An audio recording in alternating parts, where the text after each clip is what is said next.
Where are you watching from, and what time is it in your city right now? Keep that time. In this story, the clocks on the cards will always say 8:55, but the real time will hide in a different place. And if you notice where, you will understand why an elevator sits between floors, while a young woman steps into a fitting room that was never meant for clothes. After closing, St. Barrow's department store does not sleep. The display lamps go dark, the brass gates come down, and then a quieter light returns on the 4th floor where the women's fittings sit behind lace curtains. The floor walker locks the front elevator at 10, writes "out of service" on a chalk sign, and hands the tiny brass key for the service lift to a boy who knows how to keep a car stopped half a level below the landing so no one walking the corridor can tell the doors are open. His name is Miles.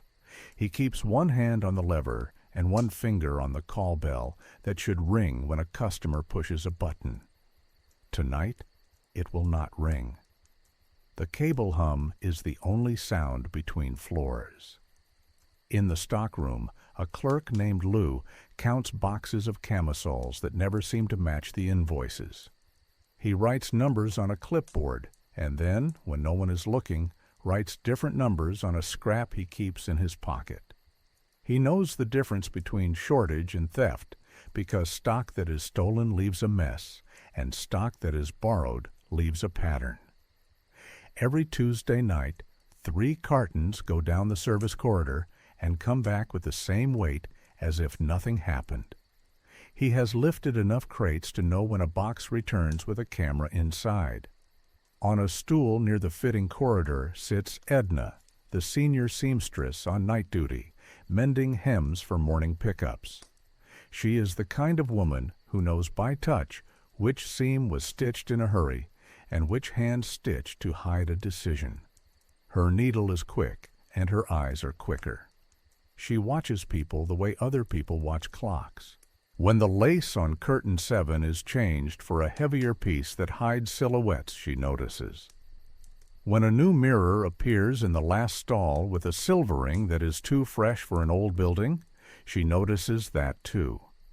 The mirror has a faint clouding at the bottom edge where the silver did not take. If you stand close, the cloud looks like a spill that someone wiped in a rush. A woman arrives through the employee's door with a matron. The woman is in a coat the store would not sell to her if the salesgirl decided to be honest. The matron carries a ledger in a cloth cover and never raises her voice. She says the same sentence she uses for donations and for private fittings. For the record, under supervision, with witnesses of station. She does not say what will be recorded or who will be called a witness. She does not say that the witnesses stand behind a gauze screen in curtain 8, close enough to be present and far enough to be proper. Edna stands and pulls curtain 7, the heavy lace, across its rail. She meets the woman's eyes for half a second. There is a ring on the left hand. Wrong hand for the story that will be mailed to a man in 2 days. Photographs are not allowed on the sales floor, but rules move at night. The photographer is called Mr. Keen by customers and simply Keen by the men who carry his cases. He comes through the freight door with a studio box that slides open like a drawer and a flat panel that looks like a mirror back without its glass. He walks straight to the new mirror and unhooks 2 hidden latches. The mirror swings out on silent pins and reveals a camera lens set behind smoked glass. Keen checks the ground panel with a cloth and wipes a small crescent in the corner of the glass where a bubble caught when the backing was poured. He lives with that crescent because the man who made the glass said, "Make do or pay double." Keen does not pay double for flaws he did not cause. The banker arrives in a soft hat that never sees daylight in rain. He nods to the matron, sets a leather folio on the counter, and tips his hat enough to see down the corridor without being obvious. He is not here to pose. He is here to convince himself that his papers reflect the truth, even when the mirror does not. A pastor from a downtown church steps off the service lift with a folded letter and the kind of public calm that keeps donors generous. He holds his hat in his hands, which is a tell, because men who pretend to be comfortable with a room never leave themselves without a prop. Miles holds the service car between floors, so the indicator needle points between 3 and 4. He knows that if he taps the call bell twice and then pauses, someone outside thinks the lift is moving. The matron likes that code because it keeps curious people passing by. She drops a round token into a small dish by curtain 7. The token is stamped with a number that matches a pneumatic tube pouch now sitting in a rack near the seamstress station. The pouch is made of oiled cloth and smells faintly of graphite. When the matron is finished, she will slide a slip into the pouch, send it down the tube, and the bank office in the basement will receive the amount owed for a bond that will be described on paper as a benevolence deposit. Lou waits by the tube intake in the basement workroom with a chalk stub.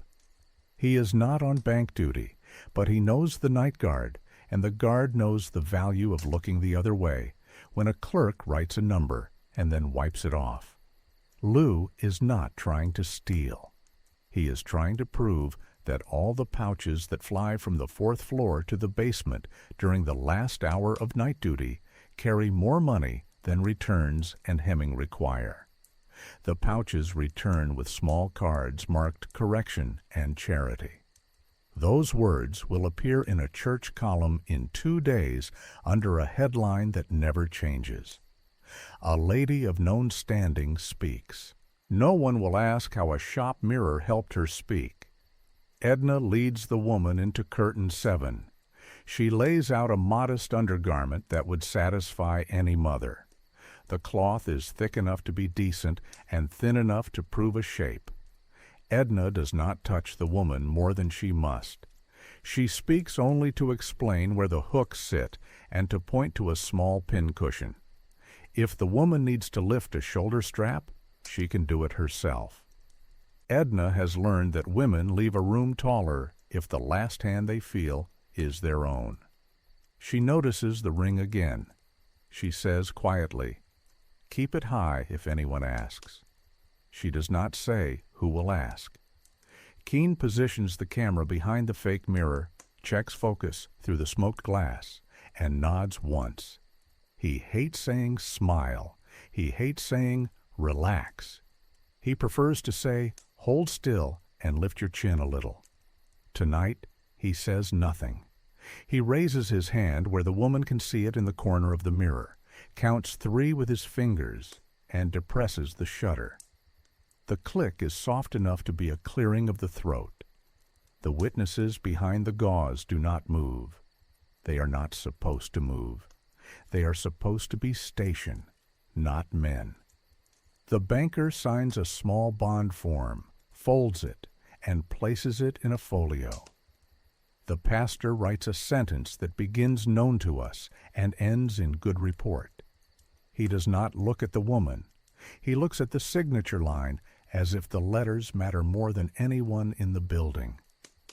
The matron speaks into the lace and says for the record. She looks at Miles. He taps the bell twice, pauses, and taps once. The elevator appears to move. Anyone at the corridor corner would think the lift has gone. It has not. Lou hears the tube hiss and catches the pouch as it lands in the basement rack.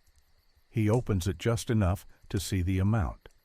It matches the price of dignity listed on a private card he saw pinned inside the bank vault door once when he was sent down to fetch change. Dignity should not have a price, but at St. Barrow's it does, and that price is written in a neat hand by the same person who writes witness honoraria in the reserve ledger. Edna watches the woman lift her chin on the second exposure. Not much. Enough that a man looking at a card on his desk will believe she met the moment and did not flinch.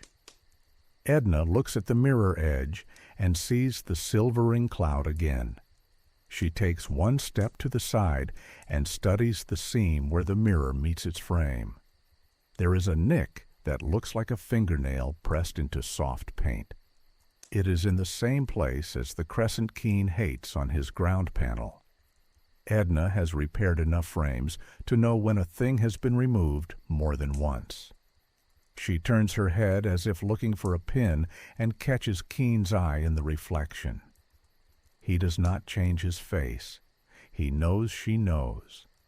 Neither of them says anything, because saying a thing out loud binds you to an action you may not be ready to take.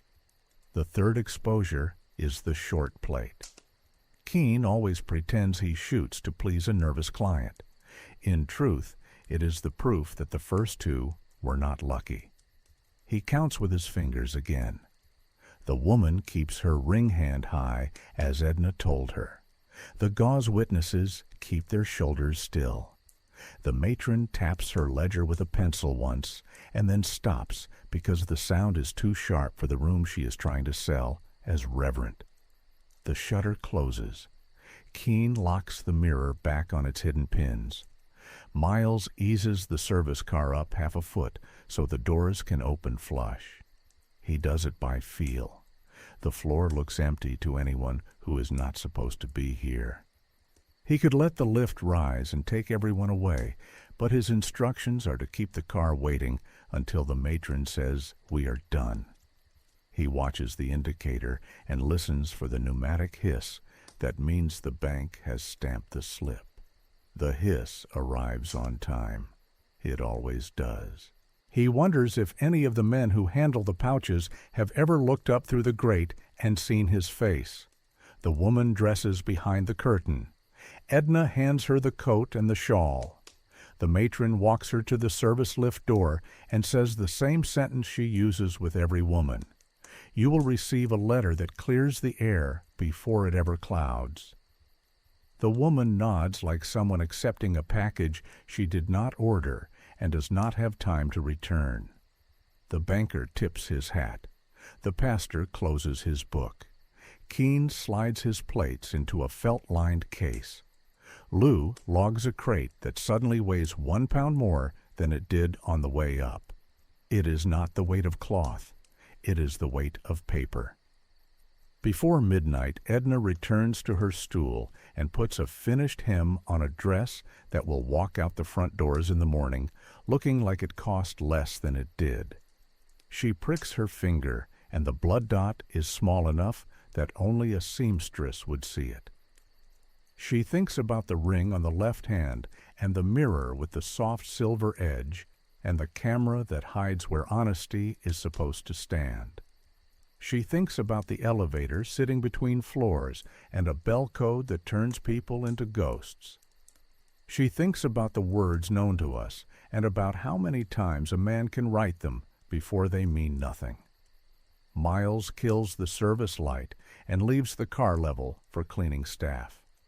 He pockets the tiny brass key that lets him stop on a half layer. He tells himself he is just a boy who runs a lift for tips and gets to see new hats before anyone else. He does not believe himself as much as he did a month ago.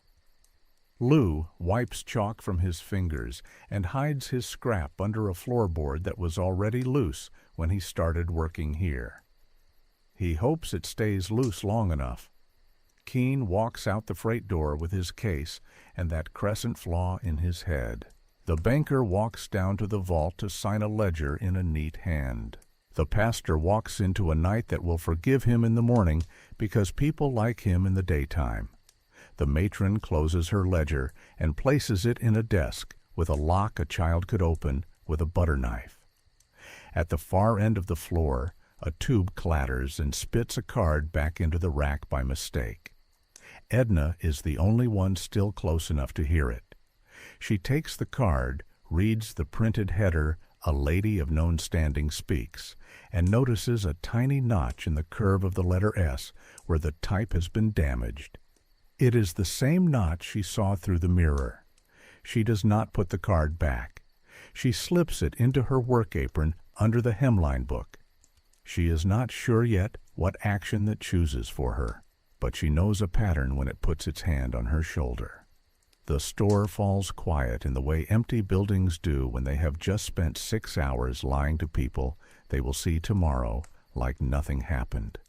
Edna snuffs her lamp. Miles locks the service gate. Lou closes the ledger. The clock above the perfume counter reads 8:55 because nobody wound it after closing. If you believed the cards that will go out tomorrow, you would think time stopped here every night at the same minute.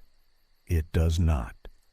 The truth is written somewhere else, and the people who wrote it down do not plan to keep silent forever. Lou learns that numbers lie politely. Goods in shows 48 camisoles. Fittings out shows 48. Returns shows 1. Hemming shows 3. His clipboard shows 44 standing still, somewhere that is not a shelf. He starts copying tube pouch tags as they arrive. Each tag has a route letter, a floor number, and a 2-digit code. The routes to the bank use B, but 3 pouches from Curtain 7 write as C for charity, D for donations, or R for returns over age. He writes the 3 letters on a scrap, draws lines between them, and understands that the store keeps its conscience by spelling it with other words. Miles learns that silence has a pattern. On honest nights, the call bell taps once when the night watch walks his loop, and once when a cleaning woman tries the button by habit. On the other nights, the matron's pencil knocks twice on the rail at Curtain 7. Miles answers with 2 taps on the bell. The banker clears his throat without making a noise, and the pastor sets his hat on his knee like a man shielding himself. Miles can hold a car between floors for 12 minutes without the safety ratchet complaining.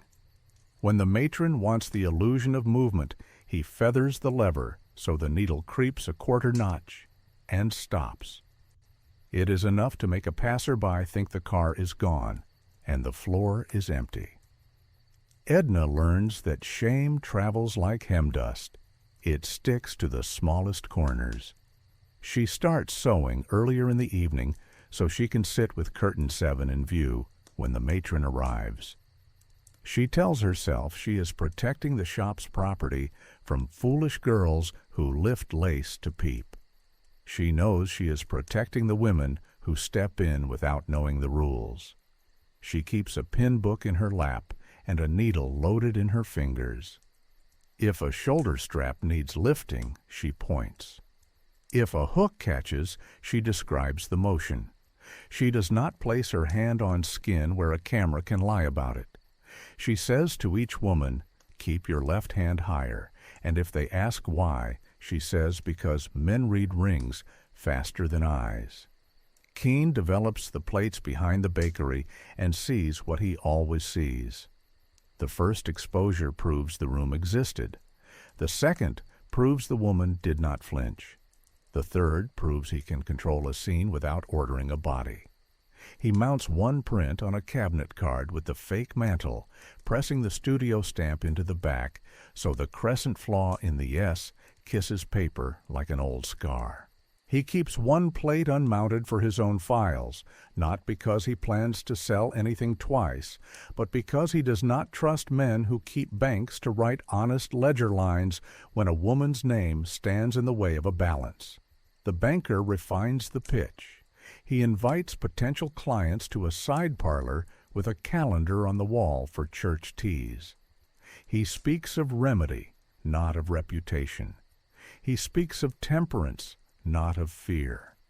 He opens an album that shows Curtain 7 at a flattering angle, as if someone could be modest and seen at the same time. He names a figure and covers it with his finger. If the man flinches, the banker moves his finger and calls the figure benevolence. If the man does not flinch, the banker calls the figure arrangement. The matron sits with her ledger shut.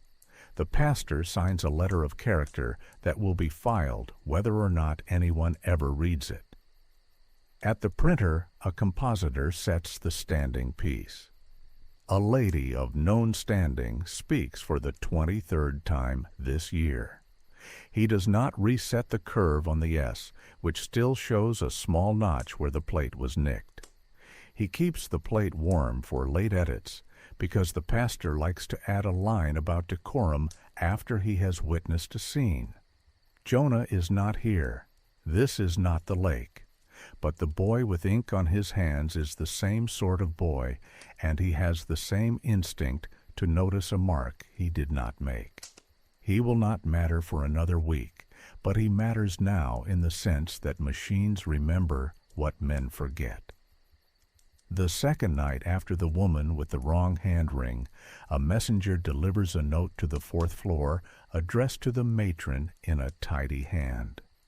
It says the client would prefer a second fitting for improved confidence. The matron carries the note into the back office and does not come out for 10 minutes. When she returns, she has the ledger under her arm and a look in her eye Edna has only seen on women who fire a maid for stealing and feel both righteous and small afterward.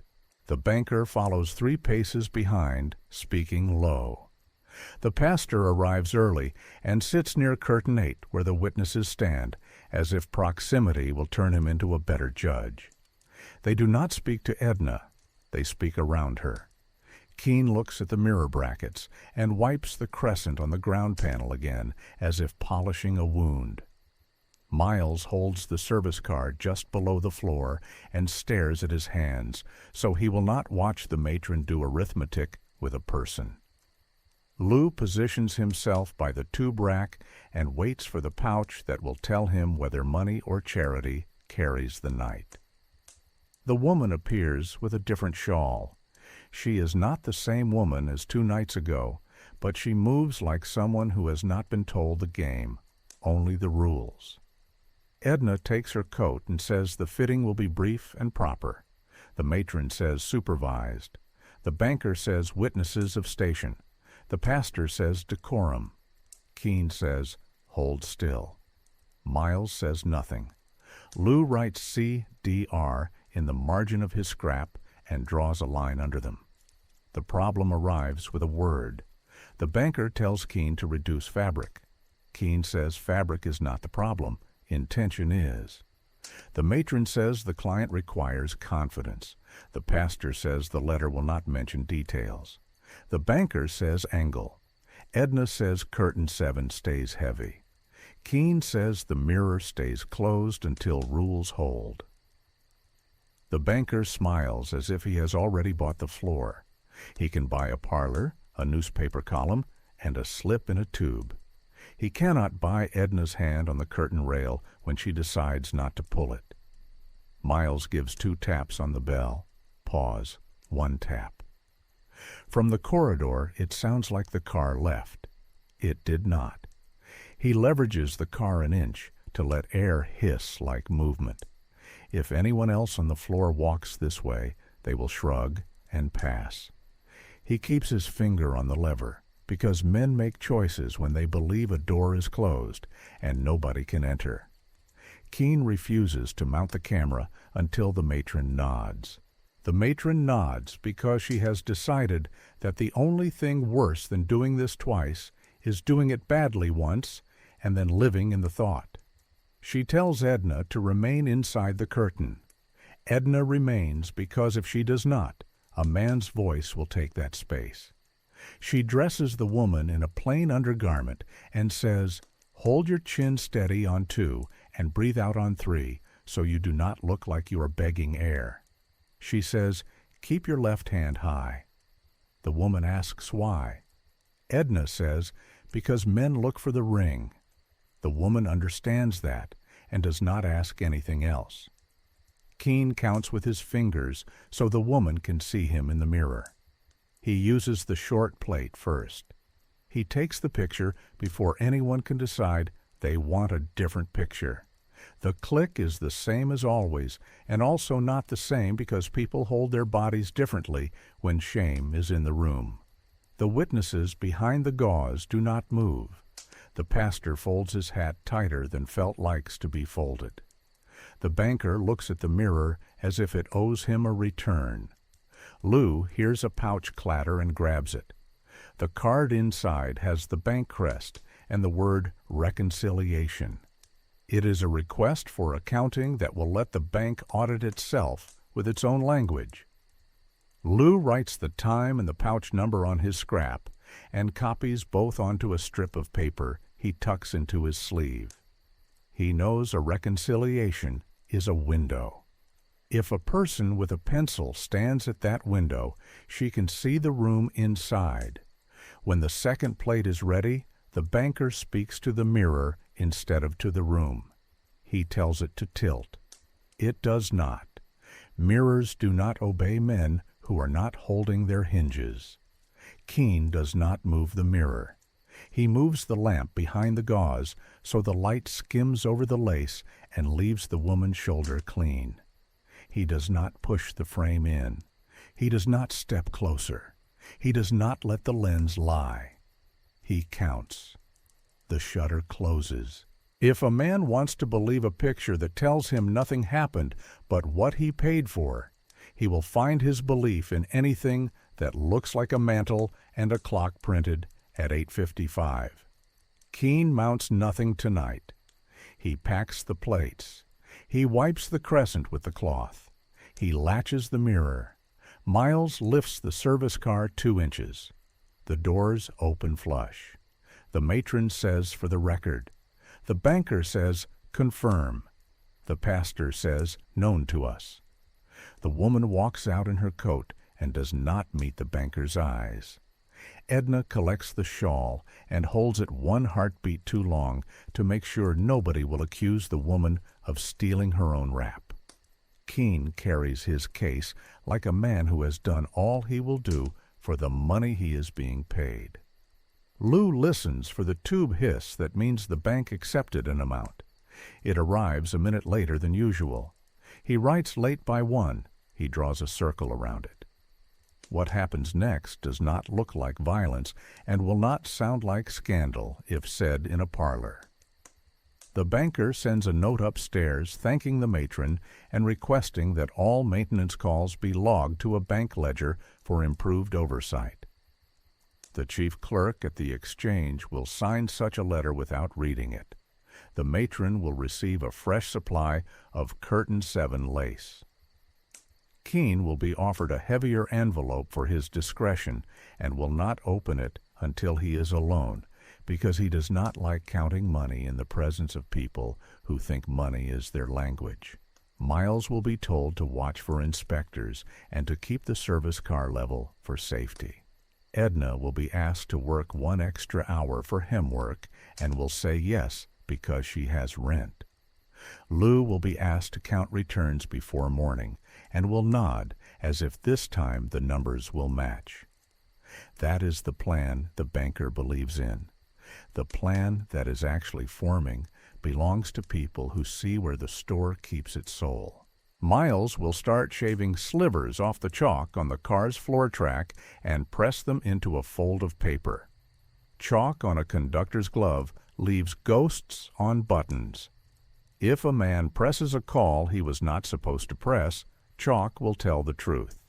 Lou will stop erasing his numbers at the end of the shift and will instead hide each scrap in a seam under the 4th floor stair tread where no one has cleaned since the building opened. He will mark the underside with a straight pin scratch so he can find the exact step in the dark. Edna will slide the returned card with a lady of known standing, speaks into her hemline book, and will hold the book against her waist each time she passes the mirror to feel whether her own hands shake. Keene will wrap the unmounted plate in plain paper and write a false description on the wrapper, so a curious man will think it is a landscape study. The matron will put her ledger in a drawer and not lock it, because locks make honest women look like thieves when questioned.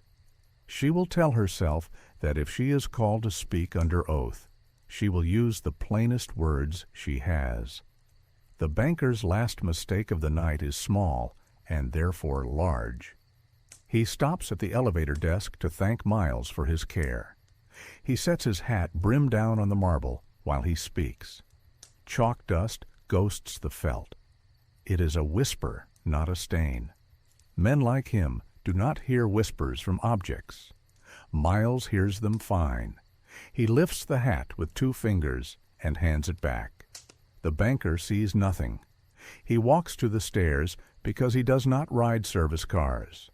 Miles looks at his own fingertips and at the tiny white smears and thinks about how to carry that powder into a room with a judge without being laughed at. Edna puts the seamstress stool back under the work table and rubs a crescent of silvering on the mirror with a corner of her apron. It does not change. It will not change. It will be the same tomorrow and a week from now. She sits, opens her hemline book, and slides the card with the nicked S deeper under the first page. She wants to sew another hem to make her hands busy. Instead, she closes the book and listens to the store. Buildings have a way of telling you when they are ashamed. The 4th floor is quiet the way a lie is quiet. She is not going to let it speak for her forever. Lou puts his scrap in his pocket and walks the basement hall with a broom because a man with a tool is not questioned. At the tube rack, he tilts one pouch to look at the inside seam and sees a pencil mark he did not make, a tiny crescent where a clerk once tested a point. He cannot explain why this comforts him. Maybe because it proves that even men who think they run systems make small human marks that tie their names to acts. He strokes the seam once with his thumb and returns the pouch to the rack. He is not a thief. He is a witness with a good memory and bad handwriting. Miles locks the service gate and pockets the key. He goes to the front elevator and presses the call button, even though the car sits right there. The bell does not ring because it is disconnected after 10. He presses anyway, counting 2 and 1 with his fingertip. Habit teaches a body what it is brave enough to do when the night arrives. He will need that habit soon. He studies the indicator and the small gap between floors and the way light leaks when a car is not square with a landing. He will need that too. Keene stands at the freight door and looks back once, which he does not like to do. He prefers to walk away from rooms where money turns truth into decoration. He looks at Edna through the corridor's angle and sees her thumb press a card, flatten a book against her waist. He does not know what it is. He does not need to. He knows what gesture that is.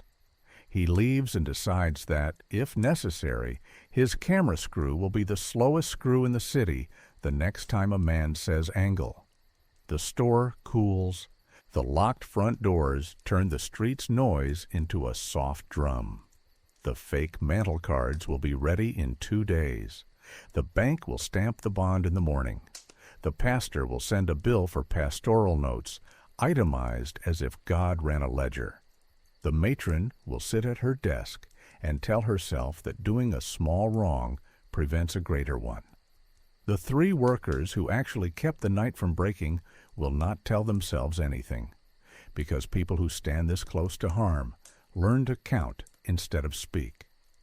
2 taps, pause, 1, 2 letters, 3 codes, 1 pouch, late by a minute, 1 mirror with a crescent no one else wants to see, 1 ring on the left hand held high so a stranger will not get to tell the story for her. The request for a second fitting arrives in a different envelope, thick cream, embossed with a crest that does not belong to any store. The note is brief and confident. The client requires a second session to ensure comfort before arrangements proceed. It is signed with initials and a flourish men learn when they want to be remembered for their pen and not their behavior. The matron reads it twice, folds it once, and places it in the ledger like a pressed flower.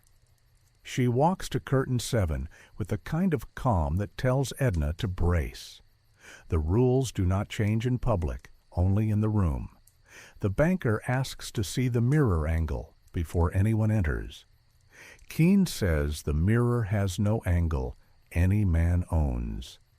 He shows the hinge pins and the latches and the smoked glass, and then closes it again without letting the banker lay a finger on what he did not build. The pastor sits with his hat already folded and his letter already written. He has left the date blank because that helps paperwork feel honest when it is not. Miles sets the service car between floors with the indicator needle just under 4 and keeps his finger resting on the lever. Lou positions himself where the tube rack meets the bank line, broom in hand, chalk in pocket, eyes on pouch seams. The woman who walks in is not naive. She has a jawline that says she has told men no and watched them treat the word like a suggestion. She glances once at Edna and then at the mirror and understands too much too fast. Edna gives her the same basic garment as last time, plain and opaque. The woman says, "Lo, how many plates?" Edna says 3. The woman asks, "Lo, how many men?" Edna says enough to count where your body ends and their story begins. The woman nods and lifts the garment herself. She keeps her left hand high before Edna speaks. She is listening to the right person. The banker says reduce fabric as if that is a detail like moving a chair. The matron says rules. The banker smiles like a man inspecting his own silver and repeats reduce fabric. Keene looks at the mirror edge and then at the matron. He does not ask permission. He says no. The pastor begins the sentence he always begins when a room wants to forget itself. Decorum is paramount in matters of... He stops because Edna steps between the curtain and the mirror and plants her palm on the rail. She does not address the banker. She addresses the room. The garment is proper as is. We will not pretend otherwise to make a card fit a stranger's nerves. Miles hears the shift in tone through the open service doors. He lets the car sink a breath lower and taps the bell once, then again, then pauses. From the corridor, it sounds like movement. Inside the car, he can see his own hands tremble, a clean, sharp tremor that disappears the moment he wraps 2 fingers around the lever. He slides his thumb along the chalk dust line he made last night on the brass call plate. It transfers faintly to his skin. A glove will show it better. Men who press buttons have a way of marking themselves without meaning to. Keene takes the first plate fast, so no one has time to invent a second set of rules mid-scene. He counts with his hand where the woman can see him in the corner of the mirror. She lifts her chin a fraction. The gauze witnesses hold their shoulders the way furniture holds a room. The click is steady, and the lamp line is clean across the lace strap. The banker inhales like a man about to speak cost. Keene closes the shutter and steps back from the mirror a half pace to block any attempt to touch it. Lou hears a pouch arrive early. The tag says R, but the pouch smells like graphite from the bank's lower tube run, not like stockroom air. He writes R on his scrap and underlines it twice. He opens the pouch a slit and sees a card that reads Reconciliation and another that reads Benevolence. 2 words that turn the same money into 2 different ethics. He pockets the time on a strip and pushes the pouch along like a man who does not care what paper does when it stops pretending to be truth. The second plate is where men try to meddle because they think a picture can cure a thought they refuse to put down. The banker steps forward to advise the mirror. Keene does not move. The matron does not either. The pastor says he is prepared to attest to character regardless. That is the problem and the point. He will attest regardless. Edna says to the woman, "Hold through 2 and let it go on 3." The woman holds her breath for 2, lets it go on 3, and keeps her eyes on the mirror. She is not asking permission for this moment to exist. She is letting the plate catch her, not flinching. Miles gets his chance by accident. A floor walker from Linens wanders too close, sees the service car sitting open, and punches the brass call out of habit. His glove comes away with a chalk whisper on the fingertip. He wipes his hand on his coat and walks off. Miles watches the white lines smear and imagines that mark under the banker's brim later. He will have to make that happen on purpose. Chalk is not a crime, but it is a fact, and facts open doors. The client arrives this time. He does not take the reeds like a lake man. He takes the corridor like an owner. He is not supposed to be here and knows it. He stands in front of curtain 8, where the witnesses are supposed to stand, and says with a light voice that does not match his mouth, "Tilt it." He means the mirror, he means the woman, he means the story. The matron says you are a guest of this store and will behave like one. He answers with the kind of smile that lives between a dare and a promise. Keene keeps his eyes on the ground glass. Edna keeps her hand on the rail. Miles keeps the car still. Lou keeps his broom pushing the same clean tile over and over. The client says a second proof is common sense. The banker repeats second proof as if agreement makes it law. The pastor looks at his folded hat and does not unfold it. Keene says last plate, same rules. The client takes a half step toward curtain 7. Edna moves without thinking. She places herself where a touch would have to go through her to reach the woman. The client stops, not because he is ashamed, but because he has never been told no in a room where the word stuck.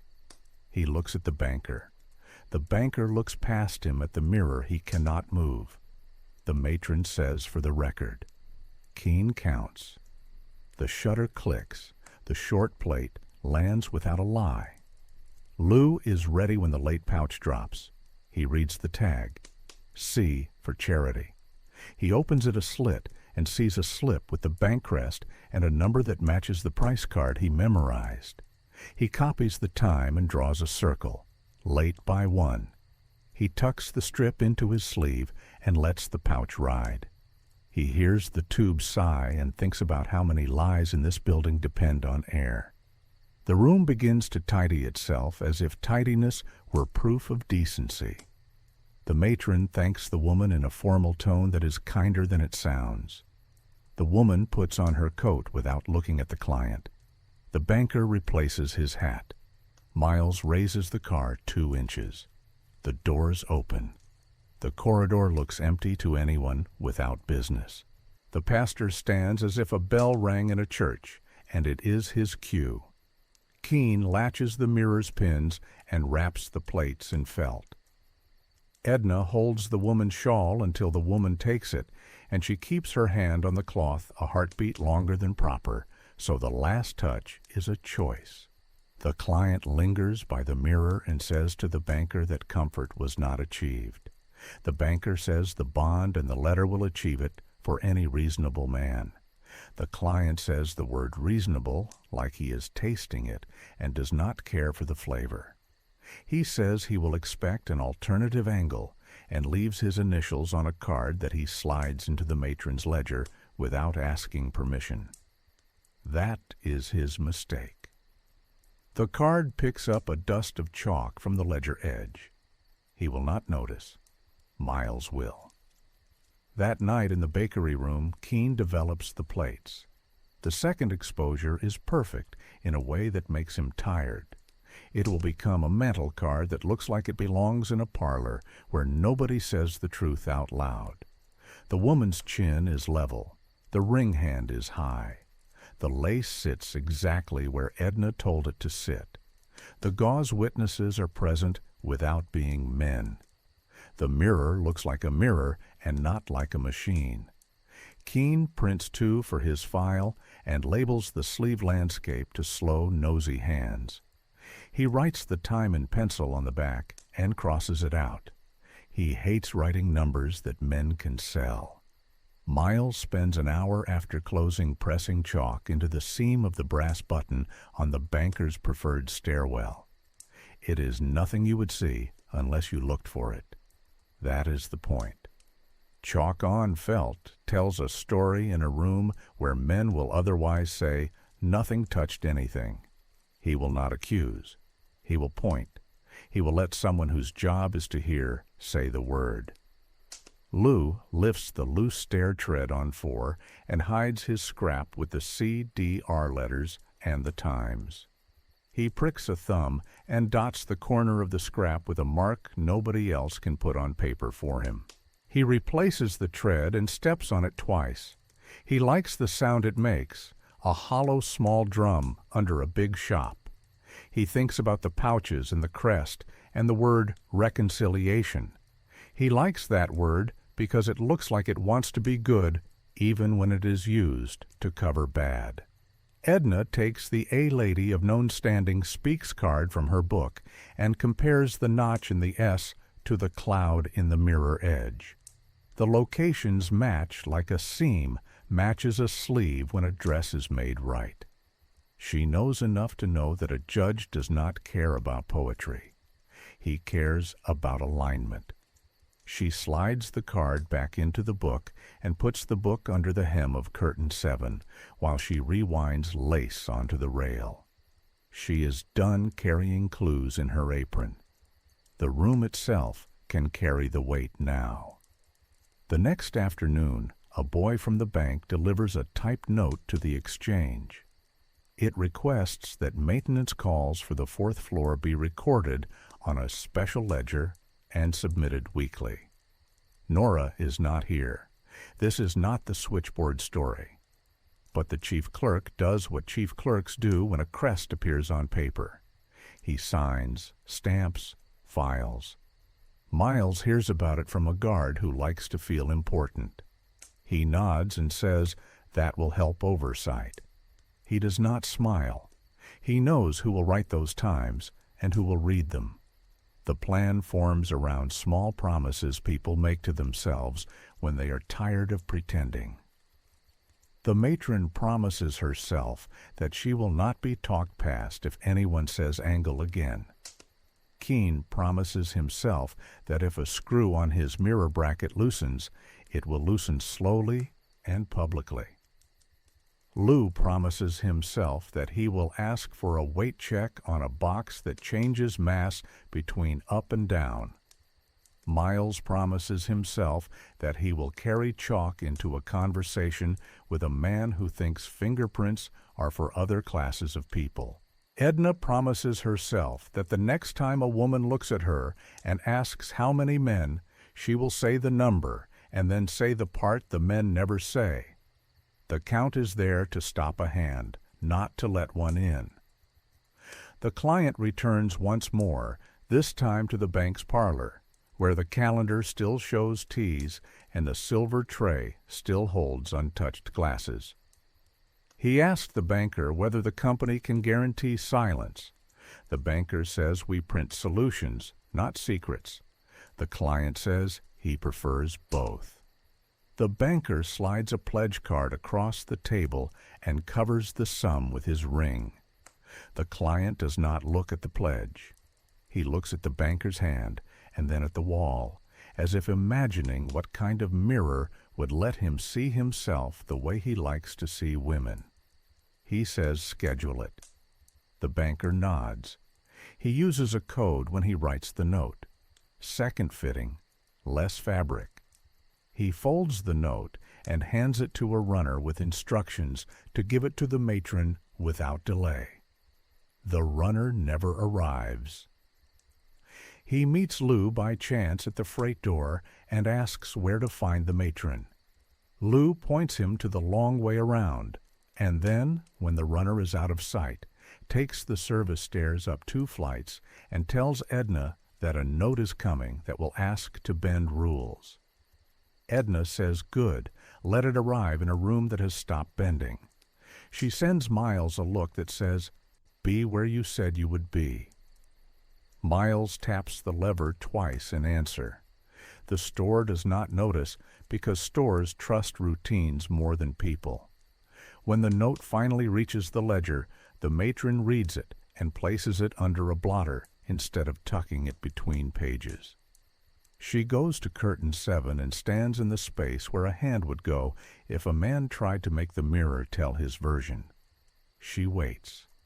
She is not alone. The elevator hum holds steady.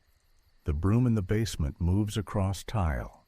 The camera case sits on a bench like a tool and not a threat. The lace is heavy and will stay heavy. The first person to say angle tonight will have to say it to faces that do not look away. The trap starts with a small choice. Keene loosens a bracket screw a quarter turn while pretending to check the mirror's hinge. He leaves the screwdriver in plain sight so no one can accuse him of sleight of hand. Miles powders the brass stair button and the banker's favorite rail knob with chalk so faint it looks like dust. Lou asks the night guard, cheerfully and loud enough to be remembered, to weigh a crate that went up light and came down heavy. Edna takes the A Lady of Known Standing Speaks card from her hemline book and slides it under the edge of curtain 7, where the mirror's soft silver can catch its nicked S in reflection if anyone knows where to look. The matron opens her ledger and does not close it, because closed books make liars feel at home. The store chooses a busy night to hide a sin. A holiday window unveiling has drawn a crowd downstairs. The music from the phonograph on 2 covers, footsteps on 4. The banker arrives with a new hat and a smile that says a man can buy weather. The client follows with a lapel flower, too bright for a room that pretends to be modest. The pastor comes with a folded letter that already says known to us.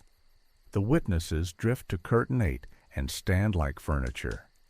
Keene checks focus through the smoked glass and says the mirror is steady as long as nobody puts a hand on it who did not build it. The banker says angle without looking at the matron. She says rules without raising her voice. Edna stands where a hand would go if a hand were going to go somewhere it should not. Miles sets the service car between floors, needle just under 4. He taps the bell twice, pause, once, to tell anyone listening at the corridor corner that movement happened. He rolls a glove fingertip across the chalked call plate and waits. The banker, impatient to be seen running a system, hits the plate with 2 sharp presses and leaves a whisper on felt and skin. He will not notice. Miles sees the transfer as clearly as if the plate had spoken. Lou wheels the crate onto the freight scale and reads the beam. 9 pounds up since afternoon. He writes the number on a strip, writes the time, writes the case code stamped into the crate's side. He asks the guard to initial, all casual. The guard scribbles without reading because men with keys enjoy feeling official when someone else does the arithmetic. Lou tucks the strip into his pocket and runs the broom twice across the same clean tile because practice calms his hands. The woman arrives with the matron and does not flinch at the crowd of quiet. She has the look of someone who knows how rooms behave when men decide words are furniture to move around people. Edna gives her the garment, plain, opaque, the kind that keeps a line without turning a body into a witness stand. The woman lifts her left hand before the instruction comes. She has heard enough to know what her own gestures can prevent. Keene counts with his fingers where she can see him in the mirror. First plate lands with a click that might be a throat clear to anyone who believes in coincidence. The witnesses hold their shoulders. The pastor clutches his hat. The banker stares at the frame like a man trying to will a door open. The second plate is where the room tries to change the rules. The client steps forward and says, "Reduce fabric," as if he were asking for a different tie. The matron says, "Rules." Edna says, "Proper as is." Keene says, "Count." He drops the shutter. The click pins the moment before a word can rearrange it. The client does not enjoy the sensation of a wall that does not move when pushed. He touches the rail of curtain 7 with 2 fingers. Chalk ghosts his skin. He wipes his hand on his lapel without meaning to. Miles watches from the car and smiles, small and mean and satisfied, because facts like chalk do not argue. The mirror bracket slips a hair on the third plate. Not a trick, not a break, just enough to call for a pause that is not a stall. Keene sets the screwdriver to the hinge and says out loud that a crooked back prints lies. He keeps his body between the banker and the pins. The room pulls in like breath. The client starts to say, "Alternative angle." The matron says louder, "For the record, this mirror remains as set under supervision and the garment remains as fit." She knows how to give a sentence a spine. The witnesses are still. The pastor begins decorum and then actually looks at the woman and closes his mouth for once. Downstairs, a pneumatic tube coughs. Lou catches a pouch with the bank crest and the word reconciliation. He opens it a slit, sees a bond number already filled and a space for a figure not yet inked. He copies the time on a strip, pockets it, and pushes the pouch along. He turns to the guard and in the same cheerful voice asks for a receipt for the scale reading because managers love paper and he wants this moment to live on a page someone else has to defend. Miles leaves the car for the first time all night. He steps into the corridor with his hands visible like a man keeping peace. He goes straight to the banker and says, "Sir, the inspector asked me to note contact with controls." He points to the chalk on the banker's glove and the pale dust on the felt brim. The banker laughs the way men laugh when a boy speaks to them in public. Miles does not laugh. He holds up his own fingertip, white from the brass plate. He says, "This transfers on press." He says, "I can show you where else it sits. On the stair knob, on your glove, on the rail where the gentleman just placed his hand." He says it like a man reading a shipping address. The room hears the tone and not the words. Tone matters. It says record. Keene reseats the screw and nods at the matron. He counts for the short plate. Edna says, "Hold through 2, let go on 3. The woman holds and lets go. The click lands. The mirror closes on its pins. The matron says, "We are done." The banker exhales like a man who has swallowed a pebble. The client starts toward the curtain. The matron steps into his path and does not move. He stops. He is not used to stopping where a woman tells him to. 2 men in plain coats step out from the corridor corner. They are not storemen. They are deputies with a folded order from a judge who sits late and writes lines people can execute without poetry. The first deputy reads, "Deliver to the court within the hour the bond register of the reserve account, any standing press plate used to print corrections titled 'A Lady of Known Standing Speaks,' and any studio stamp or mirror apparatus used to create proofs in curtain 7. He reads the words mirror apparatus slow enough that every person in the room understands someone else has been listening. The second deputy keeps his hands low because a hand near a holster makes rooms stupid. The banker says this is a private matter. The deputy says the order names this floor. The client says you do not know who I am. The deputy says the order names you by your initials and the amount on your pledge card. Miles slides the chalked card the client tucked into the matron's ledger onto the counter without touching it with his skin. White dust frets the cream stock. Edna lifts her hemline book and lays the return church card beside it, the one with the nicked S that matches the soft silver crescent she found on the mirror. Keene pulls a blind impression from his case, a no-ink emboss from the printer's standing plate the boy down the alley pulled an hour ago. The nick sits in the same curve of the S across all three. Lou lays his strip on the counter, the one that reads £9 and a time and a case code. He adds the guard's initials like a stamp men cannot talk away. The pastor opens his mouth, then closes it. He puts his folded letter on the counter. Known to us. He looks at the woman and says, "I will answer for the words I have written." It is the best and only useful sentence he has said all week. The matron opens her ledger to the page with the note that asked for less fabric. She keeps her finger on the line so the room will stop pretending the request was an air current. The witnesses step out from behind gauze without being told. Men who hid behind a screen tend to leave first. These do not. They stand like furniture a mover cannot lift without help. Downstairs, the printer's boy arrives with the standing plate wrapped in paper and a foreman's receipt, because the deputy who walked into the alley speaks in a tone shopmen obey. The plate is warm.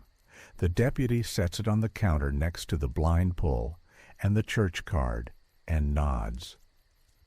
Upstairs, a clerk from the bank arrives with the reserve ledger, because Ruth in the back room put a signed reconciliation in his hand and told him if he does not bring the book, he will be the one to explain to the judge why a crest on paper means nothing in his house.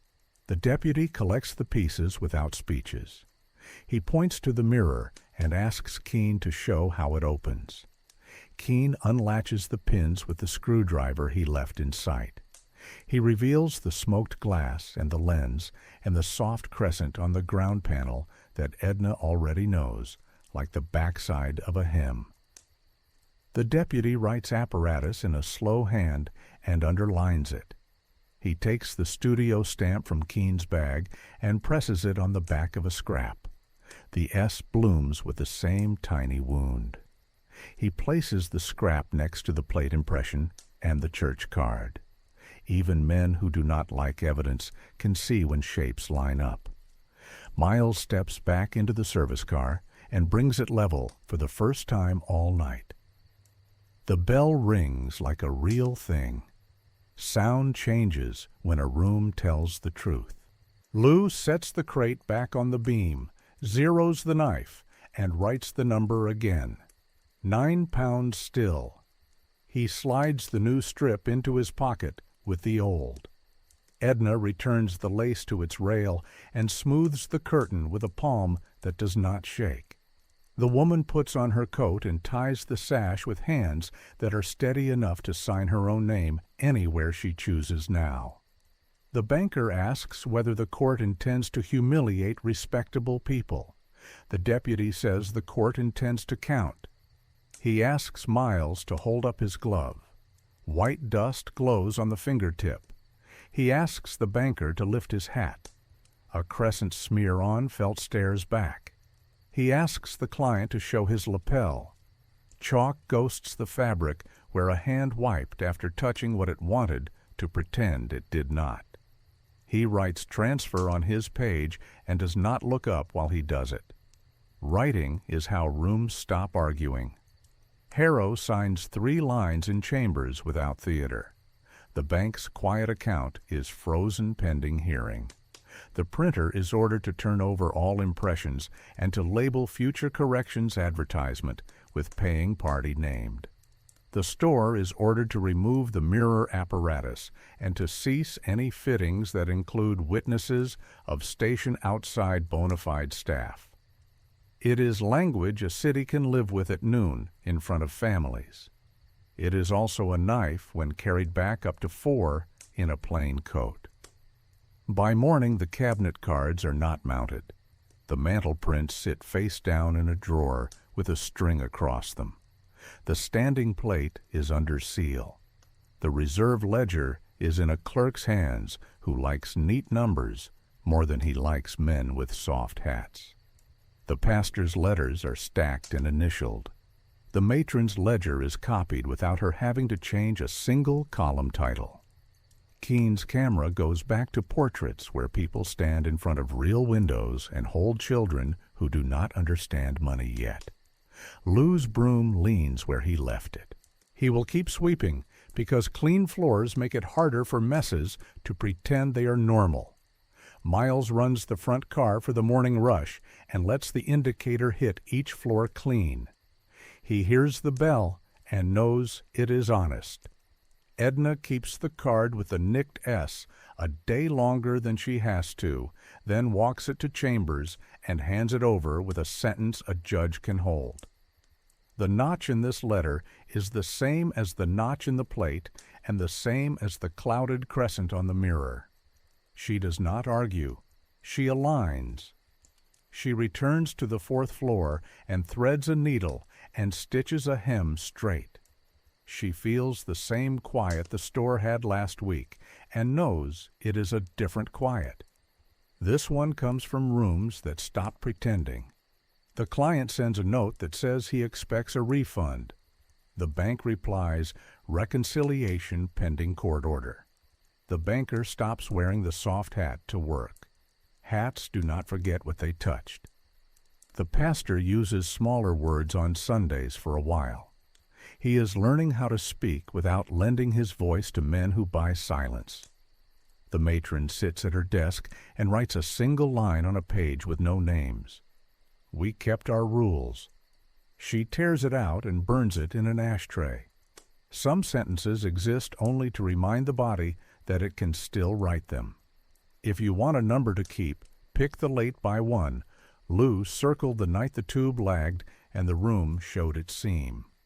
Or keep the 9 pounds that could not explain itself. Or keep the 2 taps, pause, one that told a hallway a lie when the lift never moved. Or keep 8:55, the mantle fiction, so you always know when a clock is telling you the time someone wants you to accept. Better yet, keep the chalk on a glove, the crescent on a stamp, the nick in an S, and the way a mirror opened when a deputy said, "Show me how." Keep the sound the bell made when it rang honest. Keep the moment the curtain did not move when a man told it to. Keep the picture in your mind of a woman lifting her left hand high because she chose to, and of the room that finally had to admit that choice belonged to her.